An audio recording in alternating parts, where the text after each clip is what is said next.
யாழ் சமையல் அன்பு உள்ளங்களுக்கு இனிய இந்நேர வணக்கம்.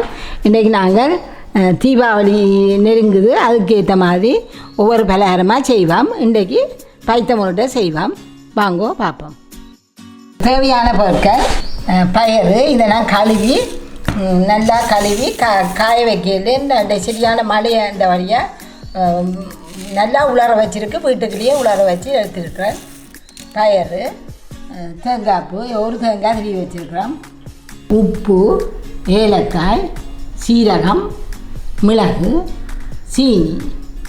இது தோய்ப்பன் மாவுக்கு நாங்கள் அரிசி ஒரு மணித்தாலும் ஊற போட்டு நல்லா வடிக்க விட்டு வச்சுருக்கிறோம். இதை அரைச்சி நாங்கள் மாவு எடுக்கணும். இதில் 2 கரண்டி அவிச்ச கோதம்பமா, 1 கரண்டி சோளமா, மஞ்சள் தூள். இதை கரைக்கிறதுக்கு கொஞ்சம் தண்ணி. இவ்வளோ இருந்தால் இது தோய்ப்பன்மாக்கு வேணும். இப்போ நாங்கள் இந்த பயிரை போட்டு வறுப்போம். இப்போ சட்டியை நாங்கள் காய வச்சுருக்கிறோம். சட்டி நல்லா காஞ்சா பிறகு இந்த பயிரை போட்டு வறுக்க போகிறோம். இது மற்றபடி வெயிலில் காய வைக்கிறது. வெயிலில் காய வச்சா கெதியாக வறுபடும். இது கொஞ்சம் நேரம் செல்லும். கொஞ்சம் வெயிலில் காய வச்சு காஞ்சிருச்சோன்னா கொஞ்சம் கெதியாக வறுபட்டிருக்கும். கொஞ்சம் சென்றவங்க நாங்கள் கொழுக்கட்டை அவிக்கல ஒரு 2 உள்ளம் கேட்டிருந்தால் நீங்கள் பயிறு கழுவி எழுதி உண்டு.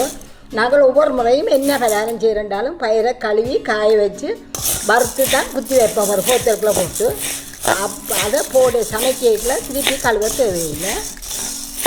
இதை வறுப்போம். இப்போ பாருங்கோ, அந்த பயிறு ஒரு எல்லாம் வறுபட்டு நிறம் மாறிக்குது.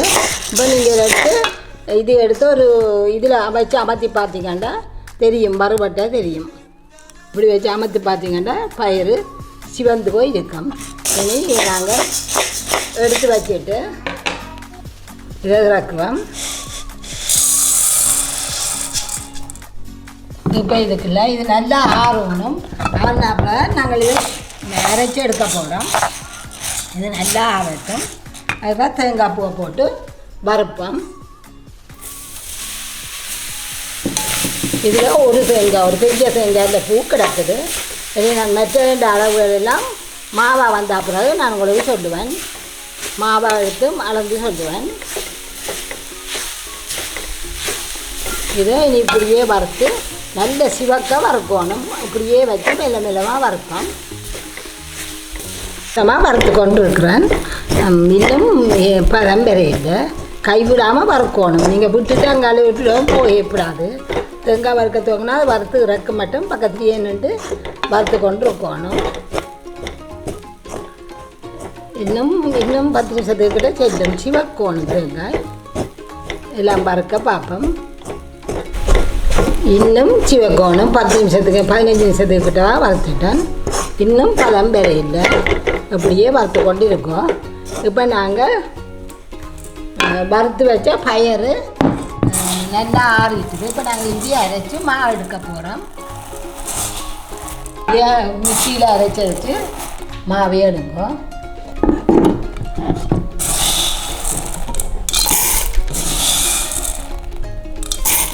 நாங்கள் மாவு எடுத்த பிறகு மாவுண்ட அளவு பார்த்து தான் நாங்கள் உங்களுக்கு சீனி அளவெல்லாம் சொல்லுவோம். இப்போ இப்படியே அரைச்சி கொண்டு வருவோம். அரித்து கொண்டு வருவோம். இப்போ நாங்கள் ஒரு 20 நிமிஷமாக வறுக்கிறோம். இன்னும் பதம் பெறையில்லை. நல்ல சிவக்க வறுக்கணும். நாங்கள்கிட்ட இந்த தாச்சியை நீங்கள் அந்த தேங்காய் பூவை போட முதல் ஒருக்கா தேங்காய் எண்ணெய் சீரியால் வடிவாக துடைச்சிக்கண்டா இப்படி ஒட்டாது. நான் அதை துடைக்க மறந்து போனேன். நீங்கள் அதை போட்டுட்டு தேங்காயை வறங்கோ. அப்போ இப்படி இது மாதிரி கறக்காது தாச்சி. தேங்காய் பூ கறக்கலாம், தாச்சி கறத்து கொண்டு வருது. தேங்காய் எண்ணெய் நல்லா ஒருக்கா தேய்ச்சி போட்டு இப்போ வறுக்கத்துவாங்க. இப்போ இது மெல்ல மெல்லமாக வறுத்து கொண்டு இருக்கீங்களா. நாங்கள் இங்கால இந்த பைத்தம் இதை அரைச்சி கொண்டு வந்துடுறாங்க. இனி அதை அரிப்போம். இப்படியே எல்லாத்தையும் அரித்து எடுப்போம். இப்போ இது நல்லா பொண்டலமாக வந்துட்டுது. நாங்கள் அடுப்பை நிப்பாட்டுவோம். நிப்பாட்டிட்டு இதை இறக்கி நல்லா ஆறவிடணும். நல்லா சிவந்து வந்துடுது.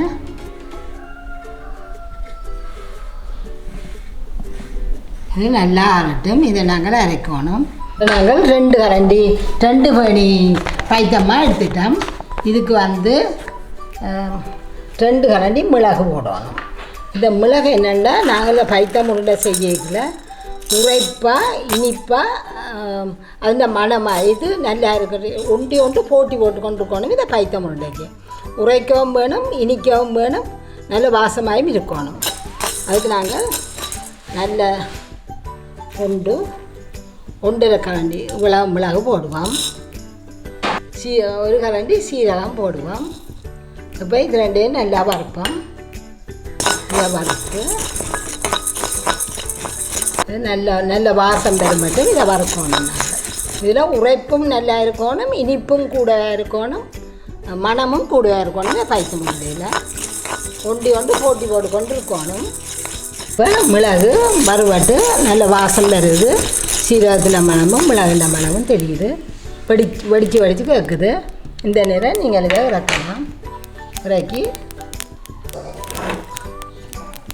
வையுங்கோ. இப்போ சட்டி காய்ச்சிட்டு நாங்கள் இதை ஏலக்காயை போடுவோம். ஏலக்காயும் நாங்கள் கொஞ்சம் கூடத்தான் போடணும். அந்த மனம் நல்லா இருக்கும். பாருங்க நல்லா பொங்கி ஊறி வந்துருக்கு. இதையும் எடுப்போம். இதையும் இறக்கி நம்மளை எல்லாத்தையும் ஒன்றா போடுவோம். இப்போ நாங்கள் இதெல்லாம் 2 சுண்டு பைத்தமாக போடுறோம். 2 சுண்டு பைத்தமாக்கி முதல் சொல்ல மறந்துட்டேன். அரை சுண்டு அரிசிமா போடணும். 2 சுண்டுக்கு இப்போ 4 சுண்டு போட்டிங்கன்னா 1 சுண்டு அரிசிமா போடணும். 2 சுண்டுன்றபடியாக அரை சுண்டு போடுறேன். போட்டு நம்ம இது ஊற வச்சு அரைச்சி வறுத்த அரிசிமா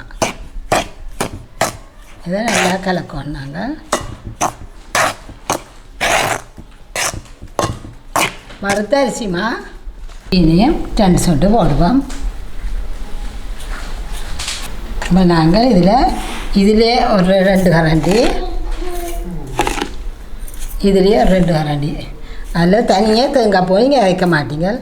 இதையும் மாறி மாறி போட்டு நாங்கள் போய் அரைக்க போகிறோம். இதுக்குள்ள மிளகு சீரகங்கள் இதிலையும் ஒரு கொஞ்சத்தை போட்டு இப்படியே நாங்கள் பட்டை அரைச்சி எடுக்க போகிறோம். மாறி மாறி தேங்காய் பூ சீனி 3ஐயும் மாறி மாறி போட்டு அரைக்க போகிறோம். இப்போ நாங்கள் அரைக்க கொண்டு போன இடத்துல நான் இவ்வளவு சீனியையும் போடல. இந்த இனிப்பை பார்த்துட்டு போடுவோம். போட்டு வச்ச நாண்டில் இது காணாட்டி போடுவோம். இல்லாட்டி நாங்கள் எடுத்த 2 சுண்டில் இந்த சீனி அவ்வளோ மிச்சம். இப்போ நாங்கள் இதுக்குள்ளே கலக்க போகிறோம். இதை நல்லா கலந்து போட்டு இனித்தான் நாங்கள் இதில் எல்லாம் கலந்த அப்புறம் இந்த ருசியை பார்ப்போம். சீனி காணுமா காணாதானா. சீனி காணாட்டி அந்த சீனியை அரைக்காட்டியும் பரவாயில்ல, அப்படியே நீங்கள் போடலாம். இதை நல்லா கலக்கணும். இதுக்குள்ள ஒரு கொஞ்சம் உப்பு விடணும். நீங்கள் இதுக்குள்ள கொஞ்சம் உப்பு போடுவோம். போட்டுட்டு நல்லா கிளறி போட்டு பாருங்க ருசி என்ன மாதிரியாண்டு. உரைப்பு கணக்காக இருக்கணும், அதை விட இனிப்பு இருக்கணும், அதை விட இலக்கண்ட மனம் இருக்கணும். இது 3ம் இருக்கணும். வடிவாக பார்த்துட்டு இதை நாங்கள் இப்படியே குழச்சி வச்சுட்டு அந்த வெள்ளை அரிசியை மாவாக்கி கொண்டு வருவோம். ருசி பார்த்ததில் இந்த சீனி போடணும் தான். அப்போ 2 சுண்டு சீனி கணக்காக போடுறோம். இனிப்பு காணாமல் இருக்குது. சீனியையும் போட்டு நல்லா கலந்துடும். கலந்துகள் நாங்கள் அந்த வெள்ளை அரிசியை ஊற போட்ட வெள்ளை அரிசியை மாவாக எடுப்போம். மாவாக எடுத்துகிட்டு வருவோம். இதை இப்படியே கொஞ்சம் நேரம் விட்டுட்டு வெள்ளை அரிசியை மாவாக எடுத்துகிட்டு வரும். பச்சை அரிசி இது வெள்ளை பச்சை அரிசி மா அரிசி இதை அரித்து மாவு எடுப்போம். இதுக்கும் ஒரு மணித்தியாலமாக ஊற போட்டு வடித்து வச்சுருக்கோம். இதை அரைச்சி இந்த மாவை எடுக்கணும். அதை எடுத்துக்கொண்டு வரோம். நாங்கள் அந்த பைத்த மாவை வடிவாக கலந்து வச்சுட்டோம். இன்னும் சேர்க்கல, கொஞ்சம் தண்ணி விட்டு சேர்க்கணும். அதுக்கிடையில் நாங்கள் அந்த வெளி மாவை கொஞ்சம் கரைச்சி வச்சா தான் கொஞ்சம் ஊறும். 1.5 பண்ணி போடுவோம். இந்த காணாட்டி குழைப்போம் 1.5. இதுக்கு நாங்கள் ஒரு மேசக்கரண்டி சோளமா போடுவோம். இதுக்குள்ள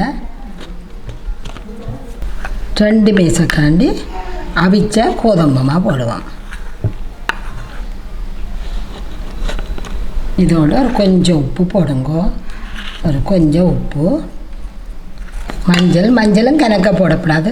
ஒரு மெல்லிய நிறத்துக்கு தான் போடுறது. நீங்கள் ஆக கணக்க போட்டிங்கன்னா அது சிவப்புன்றமாக வந்துடும். கொஞ்சம் போட்டு நாங்கள் தண்ணியை விட்டு மெல்லமாக குழைக்கணும், கரைக்கணும்.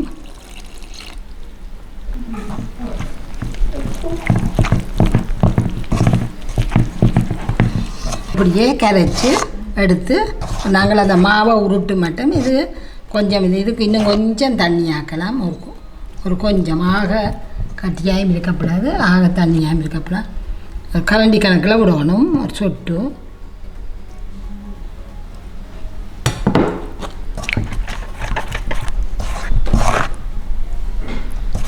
இந்த பாத்திரம் எடுத்து வைப்போம். வச்சுட்டு நாங்கள் மாவை உருட்டுறதை பார்ப்போம். அதை நல்லா கலந்துட்டோம். அதை நாங்கள் இதுக்கடி எடுத்து போட்டு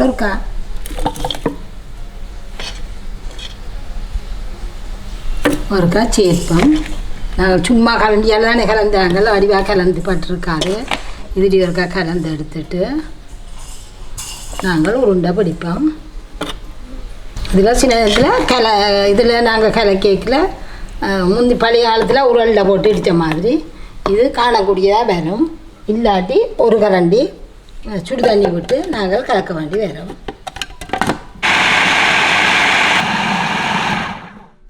ஒரு பாப்பம் அது சும்மா பிடிக்கக்கூடிய கொண்டு இல்லை இன்னும் கொஞ்சம் ஒரு சொட்டு சுடு தண்ணி விடுவோம். பாருங்க, நாங்கள் சுடு தண்ணி விடுற அளவை பார்ப்போம். இதுக்குனால ஒரு கரண்டி விடுவோம். இதுவும் சின்ன நேரத்தில் கூடிப்போம். எங்களுக்கு மா இருக்குத்தானே கிளக்கிறதுக்கு.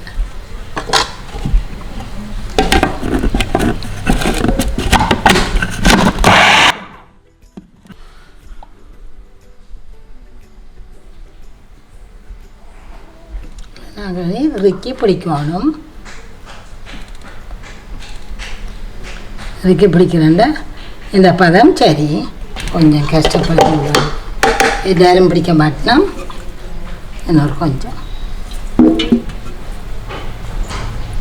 பார்த்து தான் விடுங்கோ. நாங்களெல்லாம் கொஞ்சம் கஷ்டப்பட்டு இறுக்கி பிடிப்போம்.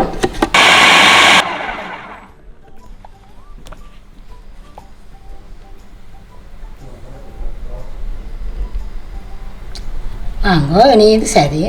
இந்த பதம் இப்படி இருக்கணுமாட்டா இப்படி நாங்கள் உருட்டைக்கெலாம் உருண்டையாக வரணும். ஆனால் உடைச்சா மாதிரி வரணும்.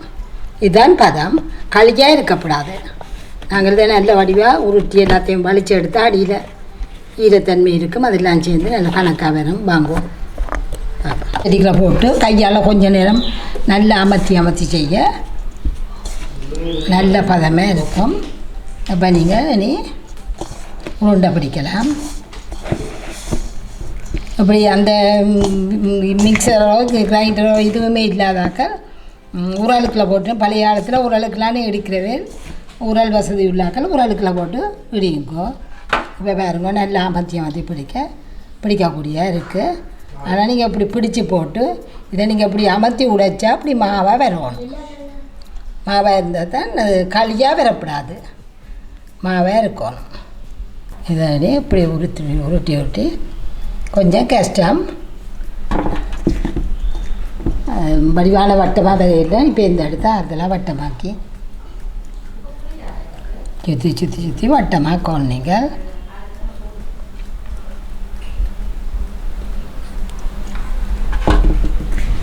இப்படியே எல்லாத்தையும் செய்து போட்டு பொறிக்க ஆயத்தப்படுத்துவோம்.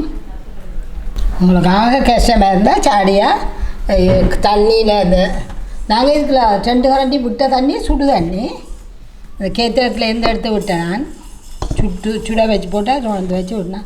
உங்களுக்கு அப்படி இல்லையானா கையை 2 தரம் தண்ணியில் நினச்சி போட்டு பிடியுங்கோ. உங்களுக்கு கஷ்டமாக இருக்கமா இருந்தால் எல்லாம் உருட்டி முடிஞ்சுது. பாருங்க, இப்போ இது காஞ்ச மாட்டிருக்கு. இல்லை ஈரத்தன்மையாக இருக்கு, ஆனால் அது ஈரம் இல்லை. பாருங்க, உடைக்க மாத்தான் வரும். அதை நான் பேர்ந்து தள்ளுவோம். இதை நாங்கள் துவச்சி பொரிப்போம். நாங்கள் இப்போ சட்டி காயட்டும், எண்ணெயை விடுவோம். சட்டி காய்ஞ்சிட்டுது, எண்ணெயை விடுவோம்.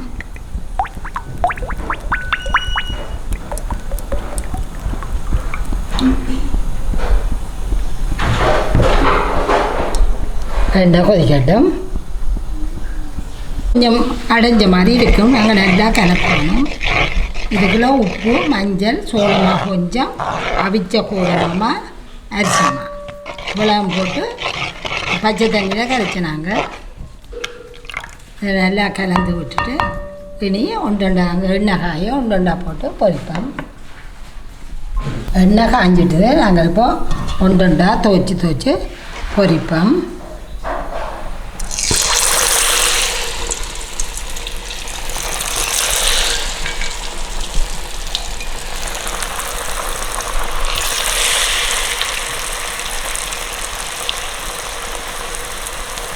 கடைசியாக போடாமல் 4 நாளாக போட்டு பொரிக்கணும். நெருப்பை கொஞ்சம் ஒரு அளவான இதில் வைக்குங்கோ. ஆக கூட்டவும் வேணாம், ஆக குறைக்கவும் வேணாம். அளவான இதில் வச்சுட்டு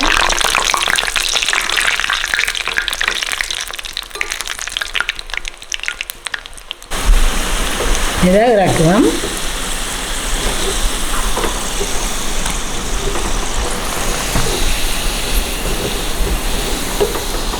இப்படியே எல்லாத்தையும் பறித்து எடுங்கோ. எண்ணெய் வடிகட்டும்.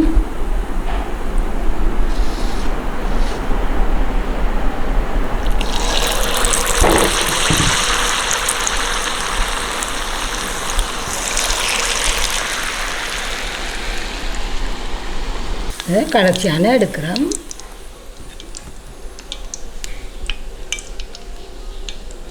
இந்த ஊட்டுறது தான் கொஞ்சம் முறுக்கமாக உருட்டணும்.